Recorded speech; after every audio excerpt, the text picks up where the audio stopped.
The Evolution of Desire, Strategies of Human Mating, by David M. Buss. Introduction. Have you ever wondered why love feels like the most magical, meaningful force on earth, and yet, at the same time, it can be the source of our deepest pain? We're raised on stories of finding the one, of true love and living happily ever after. We see it in movies, we hear it in songs, and many of us carry that hope deep in our hearts. Yet, when we look around, reality tells a different story. We see relationships fractured by jealousy, marriages ending in bitter divorce, and the quiet heartbreak of infidelity. Nearly half of all marriages don't last, and studies show that a staggering number of people in committed relationships have affairs. It's a paradox that can make you feel lost. We're told that love should be simple, but it feels incredibly complicated. We're told that conflict is a sign of failure, but it seems to be everywhere. If humans are built for connection, why are we so often at odds with the people we care about the most? For decades, we've tried to answer this question by looking at culture, upbringing, or personal flaws. But what if the real answers aren't in our lifetime, but in the deep, ancient history of our species?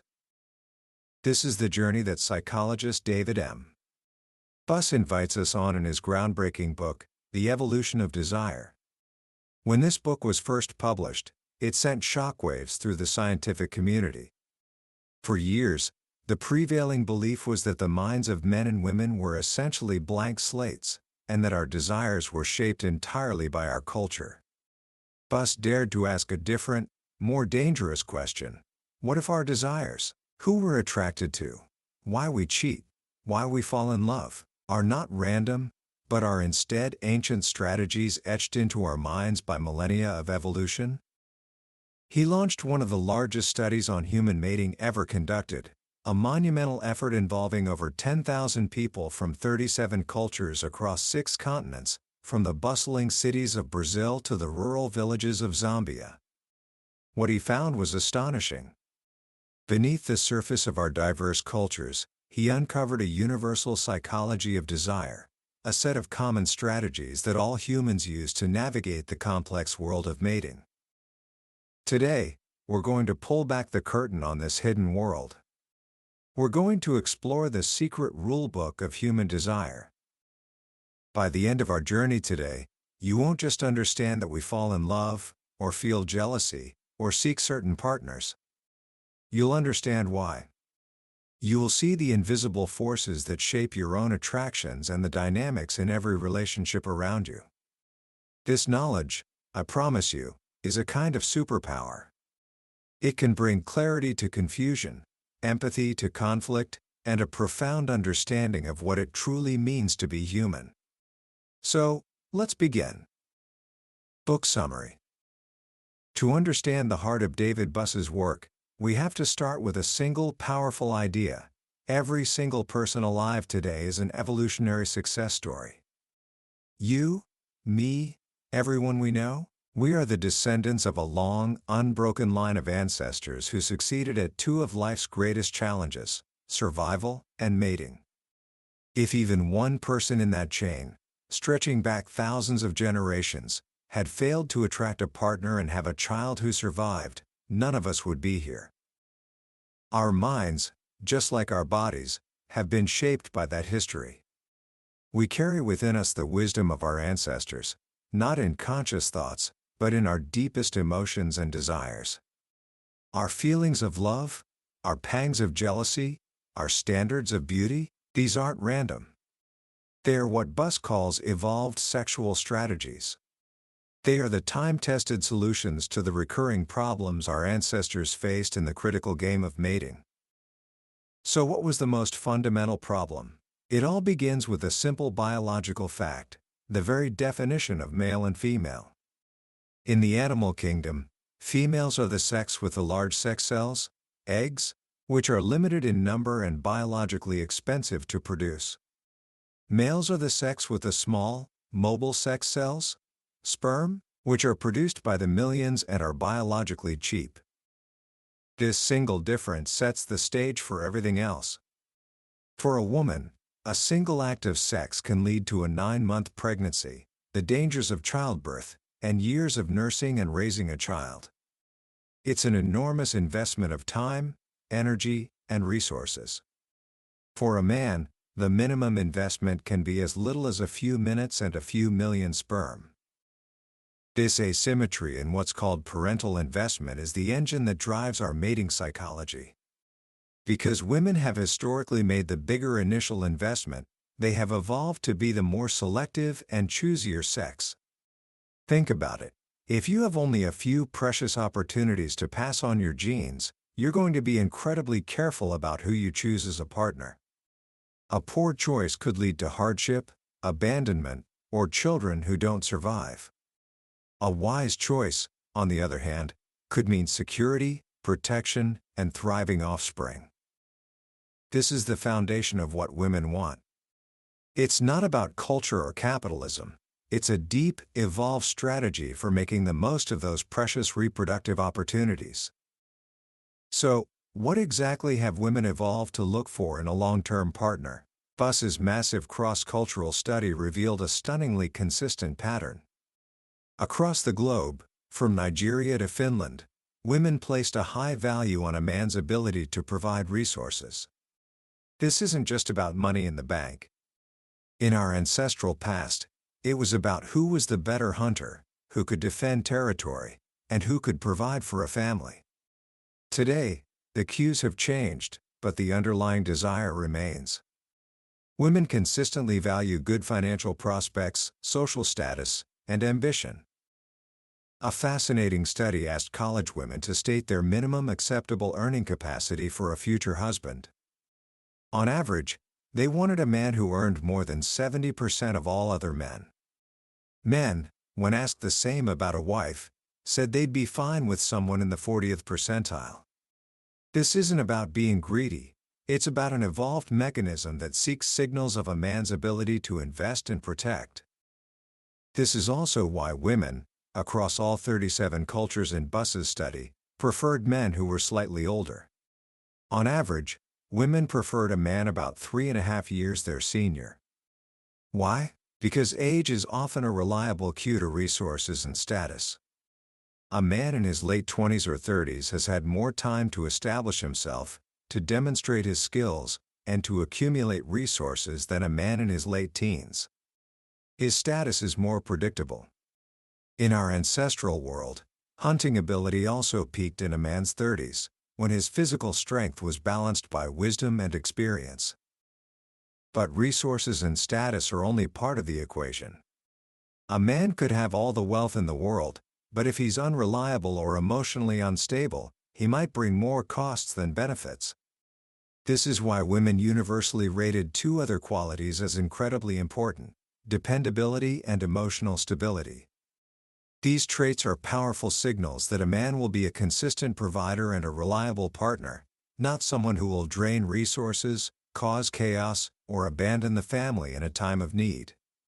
An emotionally unstable man is a gamble, and evolution has shaped women to be risk-averse when it comes to choosing a lifelong partner. Of course, a man's willingness to invest those resources specifically in her and their future children is the ultimate prize. This is where the most powerful cues of all come in: love and commitment. Buss found that across the globe, love was seen as one of the most indispensable ingredients for marriage by both men and women. Why is love so important from an evolutionary perspective? Because acts of love are powerful, public signals of commitment. When a man is willing to give up romantic relations with other women, when he channels his time and attention to one person, when he offers emotional support during tough times, these are all honest signals that he intends to commit his resources exclusively to one partner. Women who prioritized finding a partner who showed these signs of love and commitment were far more likely to secure a reliable, investing partner, giving them and their children a significant advantage. So, to recap the female long-term strategy, it's a sophisticated system for identifying men who are not just able to invest signaled by resources, status, and ambition, but are also willing to invest reliably over the long haul signaled by dependability, stability, and acts of love and commitment.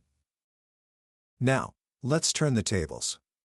If women evolved to be the choosier sex, what adaptive problems did men have to solve? For a man seeking a long-term partner, the central challenge was identifying a woman who was fertile, that is, capable of having children. Unlike many other primates, human females don't have obvious physical signals when they are ovulating. There's no bright red swelling or powerful scent that announces, "I'm fertile now." This concealed ovulation created a profound adaptive problem for our male ancestors. They couldn't just guard a female for a few days during her fertile period. To ensure paternity, they had to secure repeated sexual access over time. This is one of the primary evolutionary pressures that led to the formation of long-term bonds and marriage. But if ovulation is hidden, how could men gauge a woman's reproductive potential? They evolved to focus on reliable, observable cues. And the two most powerful cues are youth and health. A woman's fertility peaks in her mid-20s and then declines steadily, dropping to near zero by age 50. A man's fertility, in contrast, declines much more slowly and can extend well into old age. This stark biological reality meant that ancestral men who preferred younger partners had a massive reproductive advantage over those who didn't. This preference is not a product of Western media or a modern obsession with youth. It is a human universal. In all 37 cultures Buss studied, without exception, men preferred to marry women who were younger than them. On average, men wanted a wife who was about 2.5 years younger. And as men get older, they prefer an even larger age gap. A man in his 30s might prefer a woman 5 years younger, while a man in his 50s might prefer a woman 10 to 20 years younger. This isn't about power or control, it's a finely tuned strategy that tracks a woman's reproductive value over her lifespan. The most fascinating part of this theory is a counterintuitive prediction it makes. What about teenage boys? If men are driven by fertility, they shouldn't be attracted to women their own age or younger, because those girls are less fertile than women in their late teens or early 20s. And that's exactly what the research shows. Teenage boys are most attracted to women who are slightly older than them, women who, ironically, are usually not the least bit interested in them. This pattern beautifully supports the evolutionary logic. Male desire isn't just about youth, it's about peak fertility. The second major cue to reproductive value is health. And the standards of what we call beauty are, in large part, an evolved system for detecting health in youth. Full lips, smooth clear skin, bright clear eyes, and lustrous hair are all signals of youth and vitality. We find these features beautiful because our ancestors who were attracted to them were more likely to choose healthy, fertile partners. These standards are not arbitrary. Studies have shown that even infants as young as 2 or 3 months old will gaze longer at faces that adults have rated as attractive, suggesting these preferences are deeply ingrained and not just learned from culture. Another powerful cue is symmetry. Symmetrical faces and bodies are consistently rated as more attractive. Why? Because environmental stresses, diseases, and genetic mutations can cause small errors during development, leading to asymmetry. A symmetrical body is a signal that a person has had a healthy, stable development, an honest advertisement of good genes. Body shape also provides crucial information. The psychologist Devendra Singh discovered that one preference is remarkably consistent across cultures: the preference for a low waist-to-hip ratio in women. A ratio of about 0.7, where the waist is significantly smaller than the hips, is rated as most attractive by men. This isn't just a random preference. This ratio is a reliable indicator of health, youth, and reproductive status. Women with this ratio tend to be more fertile and less susceptible to certain diseases. It's a powerful, honest signal of a woman's reproductive value, and men's minds have been designed to find it beautiful. So, we have the first major piece of the male mating puzzle: a deep, evolved desire for partners who display cues of high reproductive value, namely, youth and health, which we perceive as beauty. But there's a second, equally important problem that ancestral men had to solve: the problem of paternity uncertainty. Because fertilization happens inside the woman's body, a man can never be 100% certain that he is the biological father of his partner's child. A woman, on the other hand, is always 100% certain of her maternity. This has been a recurring adaptive problem for men throughout history. Investing years of time, resources, and protection into a child who is not your own is a devastating blow from a reproductive standpoint. The man who did this would see his efforts go toward propagating the genes of a rival, while his own genetic lineage would hit a dead end. As a result, men evolved powerful psychological defenses to increase the odds of their paternity. This is where the desire for sexual fidelity and the emotion of sexual jealousy come from. In the international study, men in the majority of cultures placed a higher value on premarital chastity than women did. In the past, before modern contraception, a woman's virginity was a strong cue that she was not already pregnant with another man's child, and it also signaled her likely future faithfulness. While the importance of virginity has declined dramatically in many modern cultures, especially with the availability of birth control, the underlying desire for sexual loyalty remains incredibly strong. Buss's research found that faithfulness and sexual loyalty are the most highly valued traits men look for in a long-term partner. And conversely, unfaithfulness is seen as the single most undesirable trait a wife could have. This leads us to one of the most well-documented and controversial differences between the sexes: the triggers of jealousy. While both men and women experience jealousy with equal intensity, what makes them jealous is different. Buss asked men and women a simple but profound question: what would upset you more? Your partner having passionate sexual intercourse with someone else, or your partner forming a deep emotional attachment to someone else? The results were stark. A large majority of women, around 83%, said that emotional infidelity was more upsetting. Why? Because a man's emotional attachment to another woman is a powerful signal that he might divert his time, resources, and commitment away from her and her children, the ultimate threat to a woman's long-term strategy. A majority of men, around 60%, said that sexual infidelity was more upsetting. Why? Because a woman's sexual infidelity introduces the risk of paternity uncertainty. It threatens the very core of a man's reproductive strategy. This isn't just about hurt feelings, it's a deep-seated adaptive response to different threats. Buss even hooked people up to physiological monitors and found that men's heart rates and stress levels shot up when they imagined sexual infidelity, while women's did so when they imagined emotional infidelity. This difference has been found across cultures, from the United States to Korea and Japan, suggesting it's a fundamental part of our evolved psychology. So far, we've painted a picture of two distinct, though often complementary, long-term strategies. Women prioritize a man's ability and willingness to invest. Men prioritize a woman's reproductive capacity and fidelity. But this is only half the story. Human mating isn't always about finding a lifelong partner. Both men and women also have a short-term, or casual, sexual strategy in their repertoire. And when the goal shifts from marriage to a brief fling, the rules of desire change dramatically. The potential benefits of casual sex have always been vastly different for men and women. For an ancestral man, every new partner offered an opportunity to produce another child with very little investment. This created a powerful selective pressure for a male psychology designed to seek sexual variety. Buss's research has uncovered a suite of psychological adaptations in men that facilitate this strategy. First is a powerful desire for sexual variety. When asked how many sexual partners they would ideally like to have in their lifetime, women on average said 4 or 5. Men, on average, said 18. This difference holds up across cultures worldwide, even in highly egalitarian societies like Norway.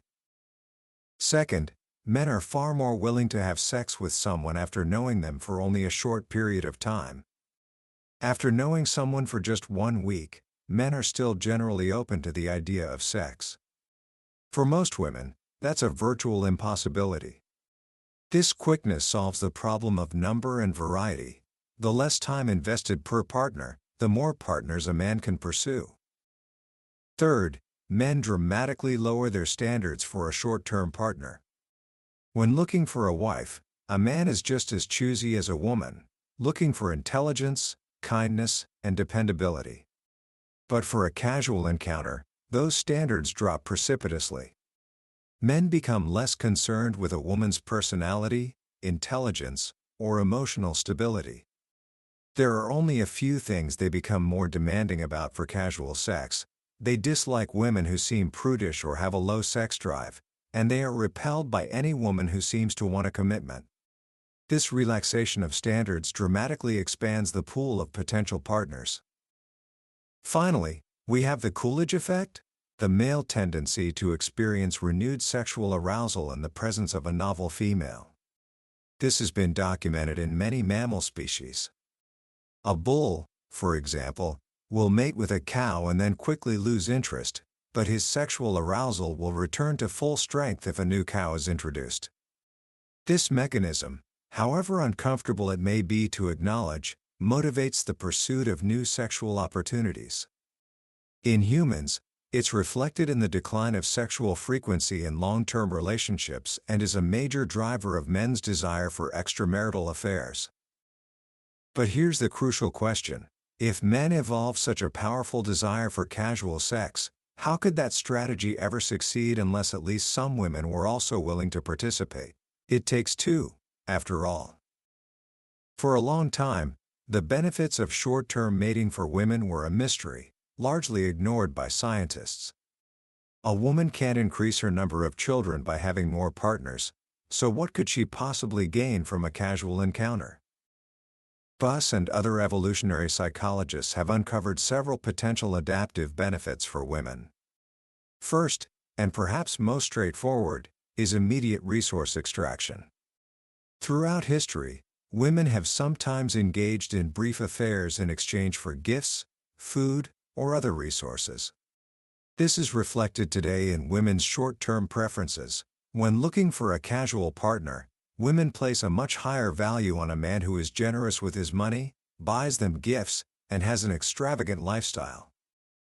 A second potential benefit is using short-term encounters as an assessment tool, a way to test drive potential long-term mates or to compare different men. An affair can reveal a lot about a man's personality, his intentions, and his sexual compatibility before a woman makes the much larger commitment of marriage. This is why, even in short-term contexts, women still dislike men who are already in a committed relationship or are promiscuous. These are red flags that the man is unavailable or unwilling to commit in the future. A third, and perhaps most intriguing function is mate switching. A woman in an unhappy or unfulfilling relationship might use an affair as a way to trade up to a better partner, or to have a backup mate ready in case her current relationship ends. Studies show that women are far more likely than men to have affairs when they are unhappy with their primary relationship, and they are more likely to fall in love with their affair partner, suggesting that the affair is often a bridge to a new long-term mateship.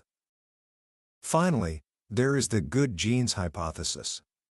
A woman might be in a committed relationship with a reliable, high-investing partner who is a good father, but she might have an affair with a man who is more physically attractive, dominant, or masculine. The idea is that she gets the best of both worlds, reliable investment from her husband, and superior genes for her children from her affair partner. This may lead to what's called the sexy son hypothesis. By mating with an attractive man, she might have sons who are also attractive and will have greater reproductive success in the next generation. Evidence for this comes from fascinating studies showing that women's preferences shift when they are ovulating, the most fertile point in their cycle. During this time, women who are not on hormonal birth control find more masculine faces, voices, and bodies to be more attractive, especially for a short-term affair. It's as if their psychology subtly shifts to prioritize genetic quality when the chance of conception is highest. So, we have a complex picture. Both men and women have both long-term and short-term strategies. But the design and function of these strategies are different, tailored to solve different adaptive problems. And it is when these different strategies collide that we see the origins of sexual conflict. Buss calls this strategic interference. Conflict occurs whenever the strategy of one person interferes with the strategy of another. A man seeking casual sex with minimal investment interferes with a woman's strategy of requiring signs of commitment before consenting to sex. Her strategy, in turn, interferes with his. This isn't a sign of moral failing. It's an inevitable consequence of two different psychologies pursuing different, and sometimes opposing, goals.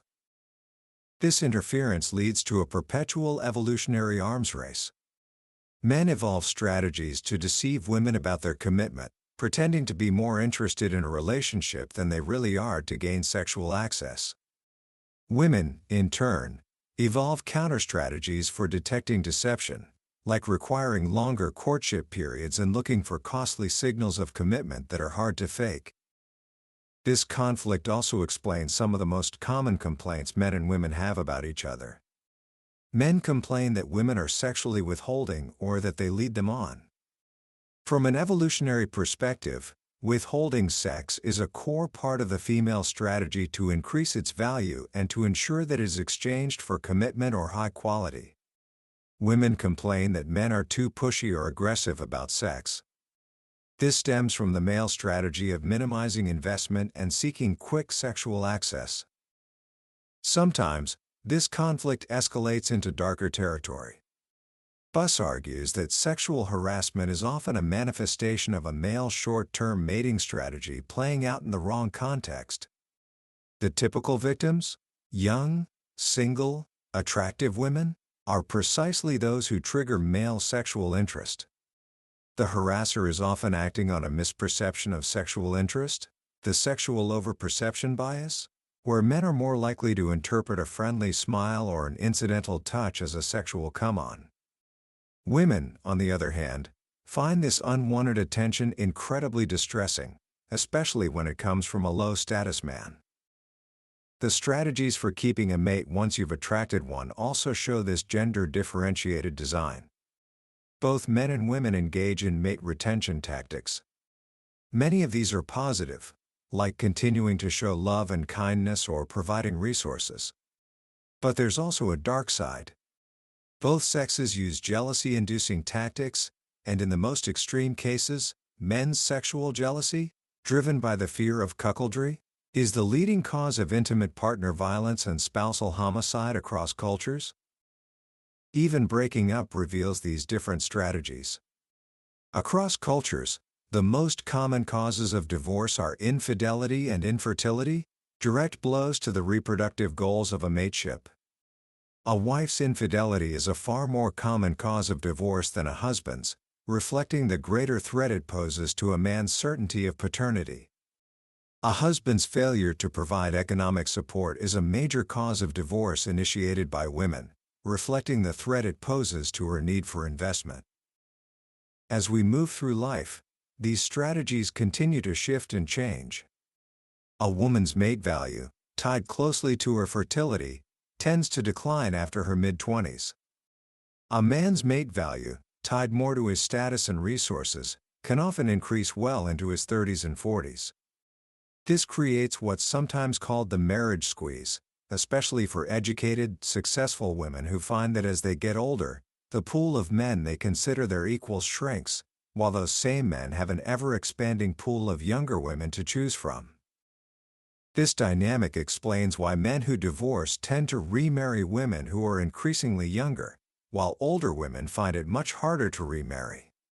It's not a flaw in our culture. It's the predictable outcome of our evolved mating psychology playing out over the course of a lifetime. When you step back and look at the whole picture that David Buss paints, it can seem a little, bleak. A world of competition, conflict, deception, and strategies driven by the cold calculus of reproductive success. But that's not the full story. Within this framework also lies the key to harmony. The deepest, most profound cooperation between the sexes is found in the formation of a committed, loving partnership. When two people's interests align, most powerfully through the shared genetic interest in their children, they can form a bond of trust and reciprocity that is unparalleled in the animal kingdom. Harmony, Buss argues, comes from understanding and fulfilling each other's evolved desires. A man's happiness in a relationship is strongly linked to his wife's physical attractiveness and her loyalty. A woman's happiness is strongly linked to her husband's status, resources, kindness, and commitment. When these core desires are met, relationships thrive. When they are ignored or violated, conflict is inevitable. This knowledge doesn't doom us to be puppets of our evolutionary past. In fact, it does the opposite. For the first time in the history of life on Earth, we are a species that can understand our own programming. We can't erase our desires, but we can understand where they come from. We can recognize when they are being triggered. And we can choose how to act on them. We can create environments that minimize jealousy, or we can stoke its flames. We can choose to be honest about our intentions, or we can engage in deception. We can understand that when our partner complains, they are often signaling an unmet need rooted deep in their evolutionary psychology. The evolution of desire has given us a complex, and sometimes contradictory, set of strategies. It has given us the capacity for profound love and cooperation, and also for conflict and betrayal. The path to harmony isn't to deny these differences or to wish they didn't exist. It's to understand them, to respect them, and to use that knowledge to build relationships that are not just successful in an evolutionary sense, but are also filled with the empathy, trust, and deep satisfaction that we all crave. Commentary. When you finish a book like The Evolution of Desire, it feels a bit like you've been given a pair of glasses that let you see the hidden code running beneath all of human social life. Suddenly, the confusing and often painful dynamics of dating, love, and heartbreak don't seem so random anymore. They start to fall into predictable patterns, driven by a logic that is millions of years old. The most powerful lesson, for me, is the shift from judgment to understanding. It's easy to label a man who desires younger women as shallow, or a woman who desires a successful man as a gold digger, but Buss's work gently encourages us to look deeper. It suggests that these aren't moral failings. They are the echoes of ancient survival strategies that helped our ancestors navigate their world. A man's focus on beauty wasn't about vanity, it was about finding a healthy, fertile partner to carry on his lineage. A woman's focus on resources wasn't about greed, it was about ensuring her children would be protected and provided for in a harsh and dangerous world. This perspective doesn't excuse bad behavior. It doesn't justify infidelity, coercion, or cruelty. But it does explain it. And that explanation is incredibly powerful, because it allows us to approach conflict with a sense of empathy rather than blame. When we understand the why behind someone's desires or fears, we can address the root cause instead of just reacting to the surface behavior. The second profound takeaway is the idea that we all have a flexible repertoire of mating strategies. The book beautifully dismantles the simplistic stereotype of the promiscuous, commitment-phobic man and the monogamous, purely domestic woman. The truth is far more complex and interesting. Men have a deep capacity for commitment, love, and paternal investment. And women have a strategic capacity for casual sex, for seeking better genes, and for switching mates when their needs aren't being met. This is empowering. It means we are not locked into a single, preordained path. We can choose which strategies to pursue based on our stage of life, our personal values, and the environment we're in. The rise of reliable contraception, for example, has dramatically changed the cost-benefit analysis of casual sex, especially for women, allowing for a fuller expression of that part of our mating repertoire. Understanding that we have this menu of options gives us more control over our own destiny. So, how can you apply these profound ideas to your own life, starting today? Here are a few simple actions.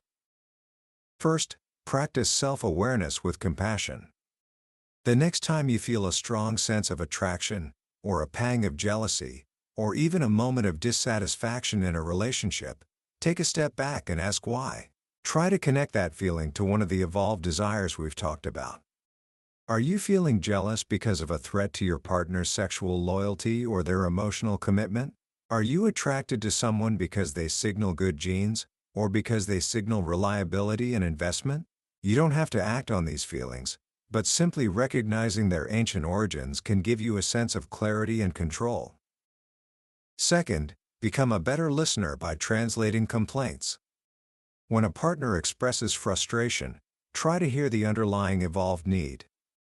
If a woman says, "You never spend time with me anymore," she might be signaling a deep-seated need for signs of commitment and investment. If a man expresses frustration about a lack of intimacy, he might be signaling a need to feel desired and to affirm the sexual bond that ensures fidelity. Seeing complaints as signals, rather than attacks, can transform conflict into an opportunity for deeper connection. And finally, recognize that a successful long-term relationship is a cooperative achievement, not a default state.